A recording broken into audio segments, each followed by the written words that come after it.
Hey you guys, so today we are going to talk about how much money I make on YouTube. I'm going to show you my ad revenue and kind of break down the whole thing for you. Not just how much money I make like on a single video, but how much money I make on average per video, because I think that's really what's important. If you are thinking about starting a channel on YouTube, then that's really what this information is for, but I do want to talk about people who already are on YouTube, how you can make money in other ways, because as you'll see, you don't make hardly any money off of Google Adsense, and you need to find other ways to monetize your channel because it's not a very consistent income and it's not a lot, contrary to popular belief. And I know that a lot of YouTubers have been putting out videos like this, so I wanted to show mine partially because I do have a much smaller channel compared to other videos I've seen like this, but also I have an entire business that goes along with my YouTube channel. It's not just YouTube, this is a small piece of my income. So I'm going to break all this down and show you guys my stats, and we'll start with that. So I want to start with my last payment from Google Adsense. So this is my dashboard. I'm going to go ahead and go into revenue, and then let's go back to, let's do December of 2019. This was when I was posting hardly any videos. Really the last half of 2019, I was barely posting anything. I had about 200 videos already up. Keep in mind, I've had my YouTube channel for, maybe 5 years. I can't remember. I'll have to look that up. But there's a lot of old videos. I had a channel before this, and there's old videos that I moved over. There's some that I just deleted off of this channel that were like really cringy and really bad. There's some that I've unlisted, so they're not getting ad revenue. And there's also a lot of videos that don't have ads on them. So even though I have 221 videos at the time of filming this, not all of those are getting money. Some of them have been demonetized because of music. Some of them I just never monetized because of the content or whatever. But yeah, 221 videos. So this is December of 2019. You can see that my estimated revenue was $100.05, and I actually got this payment in January. It was exactly $100. Estimated revenue is always going to be a little bit off, just because it's an estimated amount. It's not exact. One thing I did want to address really quick, what you see in a lot of videos, and I think there's probably some confusion about it, is that you'll see my playback-based CPM is $25.13. What that means is per 1,000 views, you should be making $25.13. So, obviously, that math doesn't add up. If I do $25.13 times 7.2 thousand views, that is $180.93. I only made $100. So first off, that just goes to show you how big of a cut YouTube actually takes from your ad revenue. It changes depending on what your CPM is. It changes depending on how big your channel is. But I have consistently noticed that it's almost half. And you'll kind of see that on other videos too if you pay attention to that. So even though I have a really good CPM rate, I don't have that many views on my videos, especially you'll see in like 2019 before I started to post videos regularly. I don't make a lot of money on my YouTube videos. So $180 is how much I made, but I personally got paid $100. So that's December. Starting January of 2020, I started to post a video every Wednesday and Friday. I don't know which days. And so 2 days a week I have videos going up. It's a lot more consistent, and you'll see that jump up in January. So in January, my estimated revenue went up to $130.16. My views went up and my CPM went up. Again, if we multiply that CPM number by the number of views, I should have made about $222, and I got paid $130. So the cut to Google was about $92. So really it's like 60-40, I guess. But yeah, that's kind of where that breakdown is. And then February is the month that we're currently in while I'm filming this. And obviously the month is not done yet. We have about a week left, but I'm at $87.18. Again, my CPM has gone up, which is awesome. And then my playbacks are pretty low this month. So the other thing I want to show you is within the last year. So let's go to 2019 as a whole. 2019, I was posting a lot of videos early in the year. Well, not early. I would say, let's see, this shows when I posted videos. Yeah, I was posting a few videos early in the year, and I completely stopped. So my last video was published June of 2019. Until this new year. So I actually made more revenue towards the end of the year than at the beginning while I was posting. I made a total of $1,000 in 2019, which is great because most of that was, half that year was me not even doing anything. So this is really passive income. My videos are still getting views even when I'm not posting, but I want to show you another breakdown that I think is super important because a lot of people see that and they're like, oh, $1,000, she didn't do anything. That's great. I would love an extra $1,000. But you have to keep in mind the amount of work that goes into it. So this is my lifetime estimated revenue of my YouTube channel. So from, I guess I started in 2014. So this channel started in 2014. It is 2020 when I'm filming this, as I said. And basically, I've made about $3,000 total from this channel from the time that I started. Keep in mind, I did say that I have 221 videos currently posted.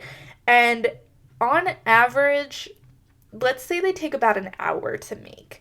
That's probably not a good estimate because if each video is on average about 10 minutes, it takes more than 10 minutes to film. First of all, I have to set up my filming setup. I have to film it. I usually cut out parts, so the actual video is probably anywhere between 10 and 20 minutes for a 10-minute video. Then I have to edit it. I have to upload it. I have to do the artwork for the channel art. I have to add a description, tags, all that good stuff, and then responding to comments afterwards and just maintaining my channel as a whole. All of that probably takes a lot more than 60 hours, to be honest. It probably takes at least 2 hours per video. More recently, now that I've been posting longer videos, it's probably triple that. But we're just going to call it 60 hours, just for simplicity's sake. So 221 videos times, I said 60 hours, 60 minutes, so 1 hour. That makes 13,260 hours worth of work, at least. I'm guessing that number is probably double, if not triple. But we're just going to call it that for sake of simplicity, as I said. So if I take my $3,080.22 that I've made over 221 videos, which adds up to about 13,000 hours worth of work, I make about 23 cents per video. And that's on the high end, you guys. If we double that 13,000 hour, what am I doing? I know how to do math, you guys. I make 12 cents per video. You guys, YouTube is not meant to be a full-time job just based off of AdSense alone. AdSense does not pay well. It's some nice extra income. It's something that's really easy to do. You know, you click yes, monetize my video, and you make $3,000 in a few years. Like, it is passive revenue that if you're posting the videos anyway, you might as well add some ads onto it. And obviously, like I said, I don't have a big channel. You can look right now. That total, I have 7,268 subscribers. That's a small channel. I haven't done a lot to actually grow those numbers. I haven't put a lot of time and effort until recently into making videos and to posting regularly. So to make $3,000 over, 6 years now, basically just out of a hobby is awesome. But you can't run a business based off of those numbers. So I want to talk about some of the other things that YouTubers do in order to actually make a real income. Because most of the big YouTubers you see on this platform aren't just going off of AdSense. That's not their only income. So at least for me, there are two other main income streams that I get specifically from YouTube. Keep in mind, I have my own business where I sell my own products and I have ads and stuff on there. So I have other income streams, but just for YouTube alone, I have both sponsored videos, which is when a company pays me to create a video that I've collaborated on them with, and I have affiliate links. Affiliate links is when there's a link in the description box, someone clicks on it, buys that thing that the link brought them to, and then I get a percentage of that sale. So sponsored posts are the things that get so much crap from influencers because it's hard to tell in a sponsored post if someone's being genuine. If I post a video where I am advertising like some coconut water, for example, this is not sponsored, PS. But if I post a video and I'm like, this is the best coconut water, it is wonderful, I drink it every day, and then at the bottom you see sponsored by Vita Coco, then you're going to wonder if all of that is actually true or if I'm just saying it because I'm getting paid to say it. I'm going to tell you just from my experience. Obviously, this is different across the board, and there's people that do get big enough that they'll say whatever they are told in order to get paid, but most of the time, you guys, someone is advertising something that they actually use. I only have 7,000 subscribers, and I get at least 6 emails a week of people asking me to share their product on my channel, or they want to sponsor me, or they want to send me something to advertise, or if I like it, then will you post a review? You guys, there is no shortage of companies looking for influencers to advertise their products, I promise you. If you are seeing someone post a sponsored video about a product, they probably actually like that product. And at least they liked it for the time that they were using it in preparation of the video. If I'm making a video about coconut water or something, for example, I probably had to pick this out online, have it shipped to me, I had to try it for a few weeks, I had to make the video, I had to edit the video, and in that time, it's probably been about 4 weeks since you got the product, and you probably actually used the product during that time. So even if they had never tried the product before the sponsored video, they're not going to post a video of something that they genuinely hate or that's a really terrible product. Like I said, there are always exceptions to this rule. There's people who will just sell out in order to make some money. But when you see videos of people advertising Skillshare and Squarespace and all those big ones that, every single YouTuber advertises, it's probably because they actually use it. There's a reason that Audible is sponsoring so many different channels, because those people actually do use Audible. Audible is a popular service. A lot of people use it. I use it. If I got an offer to advertise Skillshare or Squarespace or Audible, I would, because let me scooch my screen down here. One of my quick links on my own Chrome account is Skillshare, because I use Skillshare to learn new skills. There's a reason that these advertisers are targeting YouTubers, because YouTubers are actually using their products. So keep that in mind when you see sponsored posts. Before you get angry that it's a sponsored post, someone needs to make an income. A lot of times people are trying to make a living off of YouTube, and they can't make a living off of Google Adsense. That is so far below minimum wage, it's not even funny. To get paid 11 cents an hour is actually insane, but most people do it because they enjoy it. So when they start to get sponsorship offers, or they're able to put affiliate links in their description box, they're not doing it to sell out. They're doing it because that's their job, and they've put a lot of time and effort into their content, and they want to get paid for it. And that's the same with me. I'm speaking for myself as much as I'm speaking for other creators that I've had the chance of working with and talking to, and just as a general consensus, you're not going to do a bunch of work for nothing most of the time. There are people who do it and make no money at all, and they love it, but if you can make a little money from your hobby, why wouldn't you? The other thing is the affiliate links. Affiliate links are something that pretty much everyone uses. I mean, if you sign up for some yoga pant website and you absolutely love those yoga pants, and if you send a link to your friend, you get $20 off your next pair of yoga pants. Everyone does that. I mean, American Eagle has an affiliate program like that. They'll say, hey, share and get a free pair of underwear or whatever it is. Affiliate links are just a good way to get rewarded for telling people about what you're going to tell them about anyway.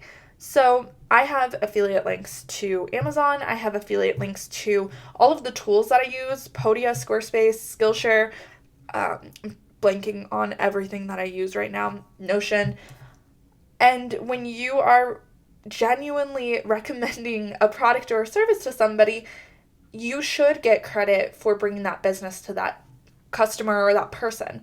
If someone emailed me and said, hey, I heard about you from this person, I love your service, thanks so much, then I would want to reach out to that person that recommended me and say thank you. And if I could do that by sending them, $3 of a $20 sale I made, why wouldn't I? I can reward them for, shouting me out and for making me some money.